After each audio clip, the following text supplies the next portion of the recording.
If you're a fan of Spider-Man and the Punisher, I've got a key comic book right here that you're going to want to check out. Let's take a look. Okay, what I have here is the Amazing Spider-Man number 135 from 1974. The artist was John Romita Sr., and the writer was Jerry Conway. This book goes for about $260 in high grade. Now, why does it bring such a price?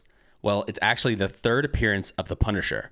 Now, sources often reference this as the second full appearance of the Punisher, but the character does fully appear in Amazing Spider-Man 134, which I actually have right here. So it is debated whether or not this is the second full appearance of the Punisher or just a cameo, but based on my sources, this is the second full appearance, and this would be considered the third appearance of the Punisher. Also, this is an 8.5 signed by Jerry Conway. If you want to see more about this book, I did a video about it as well. All right, going back to this book, let's talk about this real quick. I do believe this is the second cover appearance of the Punisher because the first appearance of the Punisher, which is issue 129, I believe, does also feature him on the cover. This cover was actually done by one of my favorite artists of all time, and I think maybe the best ever Spider-Man artist, which is John Romita Sr. So anytime I get a chance to buy a comic book where John Romita Sr. is the artist, I always jump at that opportunity. The Punisher is, of course, a really, really cool character. His name is Frank Castle.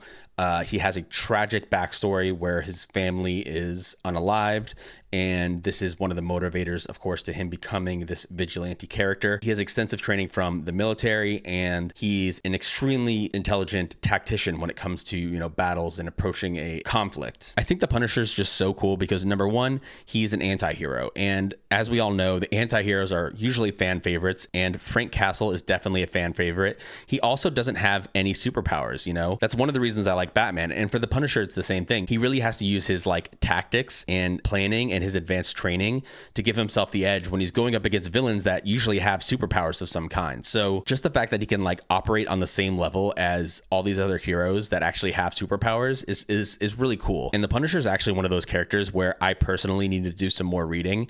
There's some really cool omnibuses for the Punisher that I don't have that I would love to add to my collection. And if there's any really good Punisher runs out there that you would recommend, please leave a comment and let me know. So yeah, this book just has a really good creative team for the Bronze Age, which is when this came out, and the Punisher is a really cool character, so I'm super happy to have this book in my collection.